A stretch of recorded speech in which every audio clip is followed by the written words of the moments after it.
Hi, friends. Mental health has been at the forefront of conversation lately, all over the place. And I think that with the current world circumstances, it's really hard not to kind of know that your mental health might falter. I mean, we've had wars, pandemics, life changes, working from home, working out of home, just all kinds of crazy things that have changed a lot lately for a lot of people.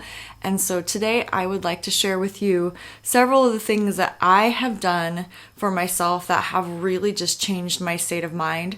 But also I want to discuss with you why it's not just me that it's working for, that they're actually scientifically proven to make you feel better. So if you are in a funk, you are in a depression, it's totally worth it to try these things. Even though I know sometimes it's hard to just pull yourself out of bed, it is worth it to try.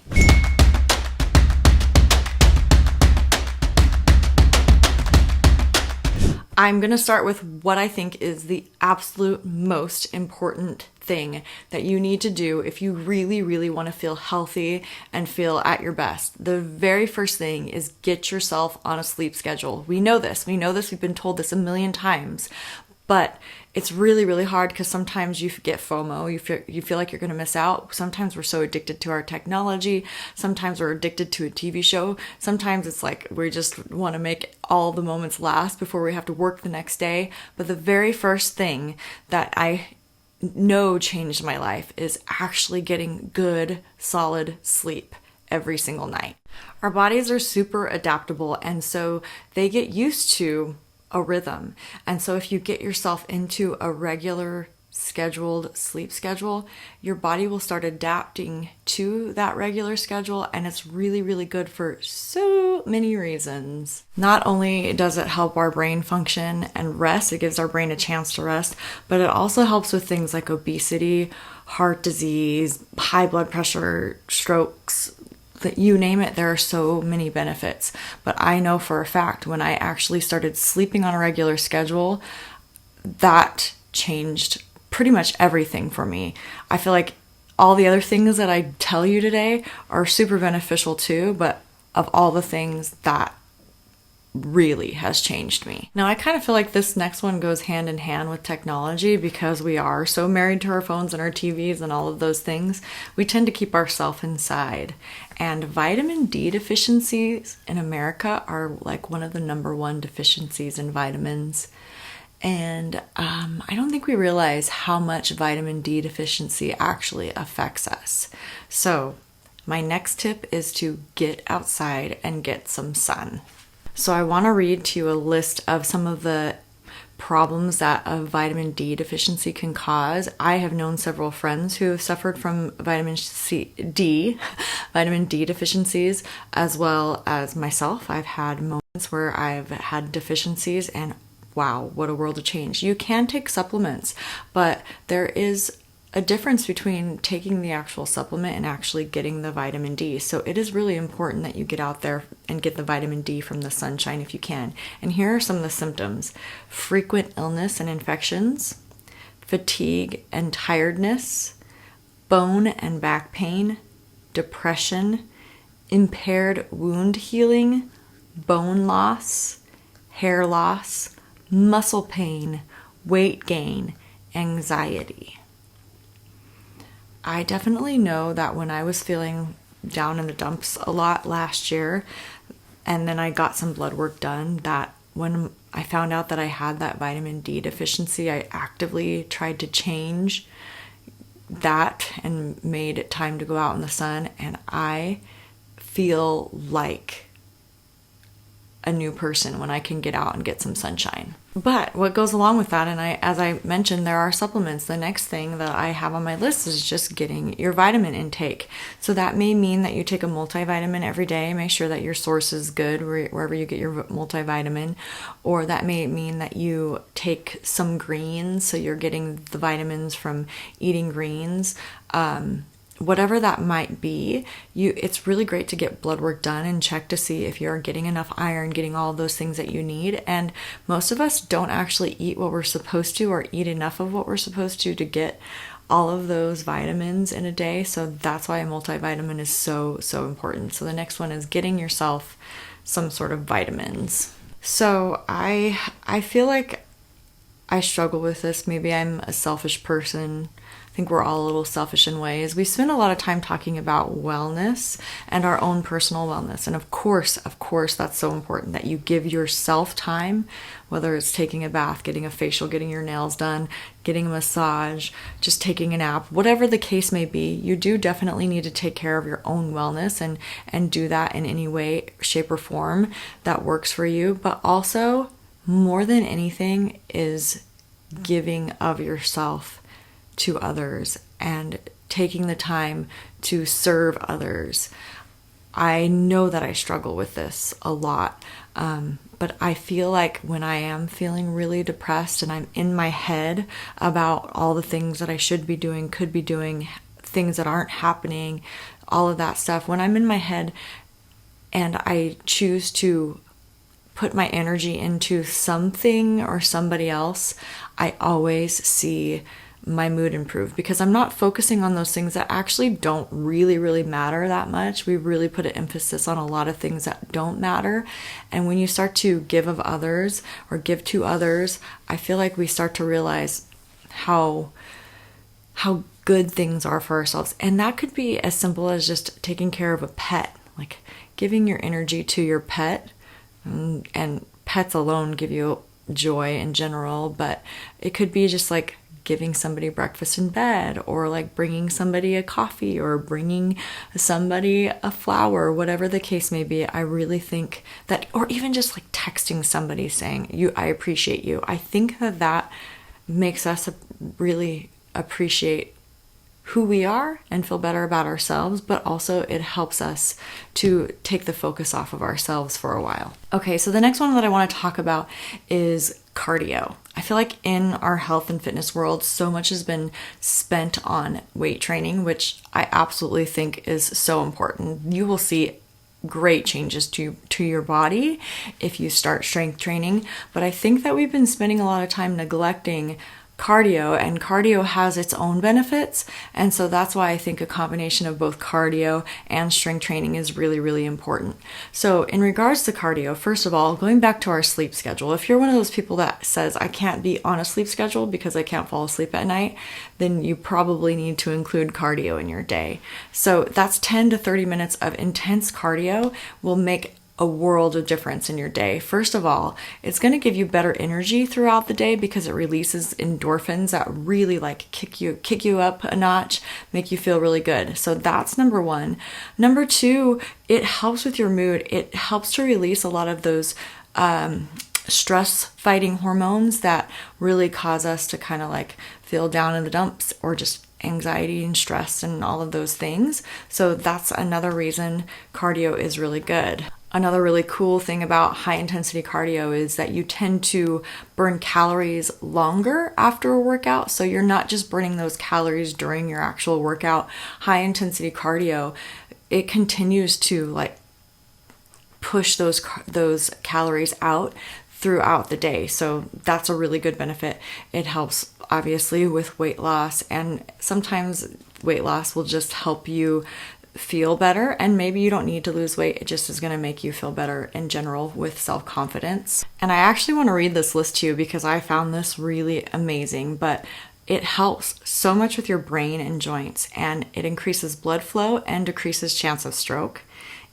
No matter what age, it helps decrease dementia risks. It improves memory and thinking ability, which I obviously didn't get enough cardio in this morning because here goes that brain, but I need it. Combats decline in brain functioning with age, helps protect against Alzheimer's, osteoporosis, hip fracture, all of these things, arthritis. It's so good for you. So cardio. So next, in this digital age where TV and our phone screens and our iPads and everything else in this world, they rule us. Unfortunately, they really rule us. And so I first want to talk about just having downtime from technology.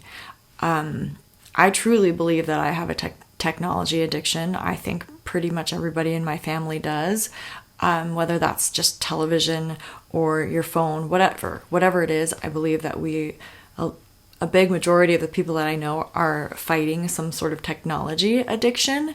And so I have found, and I'll link it below, but this little lockbox where you can put your phone in and put a timer on it. And you put that timer on and you can say 2 hours away from your phone. I have found that just putting technology away for a period of time has been so good for just my brain and my mood in general. I have been appreciating the world a little more. Like little things like the trees and the wind and the weather and my pets and my family and all of that. I think that it makes us more present, and I definitely want to talk more about being more present as well, but just taking technology breaks every day have been really helpful for me, and I need to heed my own advice and be better about that. So the next thing that I try to do, which is sometimes hard, is just getting myself dressed up. When you get dressed up, you maintain a better posture about yourself, and that actually psychologically changes our brains and how our brains work. So we tend to behave how we dress. So if we're dressed really, really nicely, maybe formally, you're going to behave more properly. We tend to kind of follow that pattern. So sometimes that might mean just getting out of your pajamas and just getting dressed into a pair of jeans and a t-shirt. That might be the step up that you need. Or maybe it's just putting on a little bit of mascara if you're into that, or whatever it is that makes you feel a little more dressed up, a little bit more, with a more positive stature, that's going to help you. So this next one for me, and I think for our culture in general, is really, really hard to set into my brain. And that's to eat in maintenance. We tend to overeat or undereat. We're either dieting or just eating how the fast food joints feed us, or, huge portions. We're either overeating or undereating, and we typically don't talk about eating for what our body type actually needs. And you might find more about this online, but eating in maintenance is what it's called. Actually really, really can help you feel better.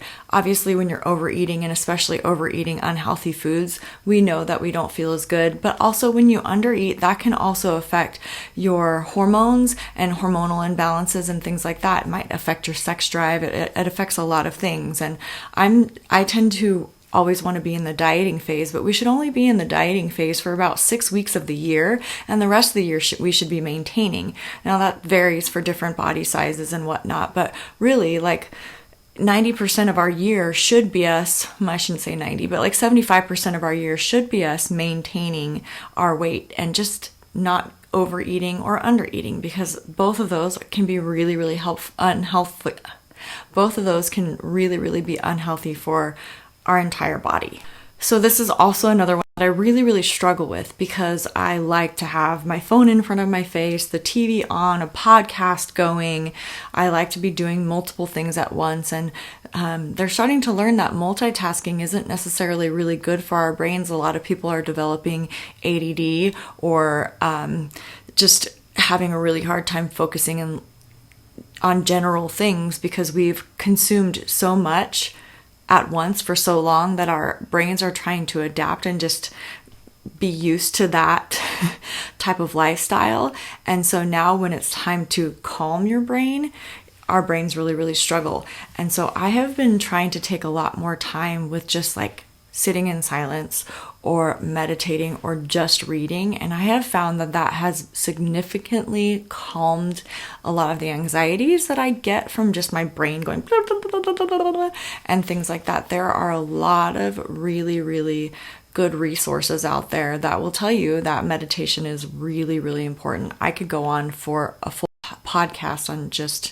YouTube video. I could go on for a full YouTube video just talking about the benefits of meditation, or your form of meditation might be prayer, or just sitting there quietly and just trying to calm the mind. It's so, so important for our brains. Our brains are so overstimulated, and we're developing all of these problems because of that, and especially anxiety. Anxiety levels have skyrocketed because we're so used to just going in a million directions, and I'm totally guilty of that. So my next advice is planning. Planning. I don't know if you've heard this, but I'm sure you have, that the anticipation is better than the actual event. And psychologically, it is absolutely true that anticipation makes us happy. Obviously, if it's a good thing. If it's not, if it's like a root canal or something, you're obviously not going to be excited for that. But if you're planning for big things, that anticipation is going to motivate you to push through to the next day. And so when that big thing actually happens, it's time to move on and start planning the next big thing, or the next thing that you look forward to. Planning is so important. And I personally weekly sit down, and I have made it part of my habit to plan out my week and plan out my month. And I have my little coloring planner that I love to do because I am so much better pen to paper. And when I put the pen to paper and I start to write down the things that I have to look forward to, that anticipation just makes me happier. So if you're not planning for the future, it's time to start planning for the future. And then my very last piece of advice is to be present. And this goes back to kind of all of the things that we've talked about. Setting down our technology, focusing on others, getting ready for a big event, all of that. We need to be more focused on the actual moment and what is actually happening in our lives. And I think if we can really, really focus on the positivity around us, the good things that are available to us. And I know that there are times that it feels like maybe there isn't anything good going for you, but really if you can be present in the moment and enjoying the people, the things around you, I think that we'll all just be happier in general. I appreciate you guys so much. I hope this was helpful to you. If you have more advice on how to just feel better in general and to pull yourself out of a funk or depression or anything like that, I would love to hear your advice. I'm always trying to find ways to be happier. And so I appreciate you. Thank you for watching. I hope that you have a great day. Bye.